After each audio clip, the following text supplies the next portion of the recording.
অনেকে আছে ক্ষমা করতে চায় না, কঠিন হৃদয়, পাথরের মতো শক্ত হৃদয়, মাফ করতে চায় না কাউরে। উনি আবার মুনাজাতে বসলে আল্লাহ আল্লাহ আমারে মাফ করো, আল্লাহ আমারে ক্ষমা করো, কাঁদতে কাঁদতে বুক ভাসায়। উনি ক্ষমা চায় মাগার উনি কাউরে ক্ষমা করেন না। এরকম ডাকাত আছে না নাই? চিন্তা করছেন?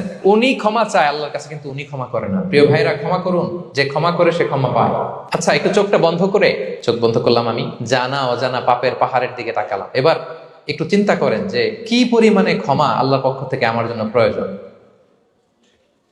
চিন্তা করেছেন? এবার চোখ খুলুন, পাপের পাহাড়ের দিকে একটু তাকান। আপনার আপনার জানা অজানা যে পাপের পাহাড়, তাকান এবং ভাবুন এগুলোর জন্য কি পরিমাণে ক্ষমা আল্লাহর পক্ষ থেকে আপনার দরকার, প্রয়োজন। সেই প্রয়োজনের তাগিদে হলেও ক্ষমা করুন। খেয়াল রাখবেন, যে ক্ষমা করে সে ক্ষমা পায়, যে অন্যকে ক্ষমা করে না সে ক্ষমা পায় না।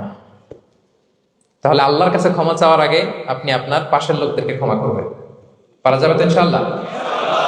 ক্ষমা এটা সবাই করতে পারে না, এটা অনেক বড় মহৎ গুণ। যার হৃদয় বড় সে ক্ষমা করতে পারে।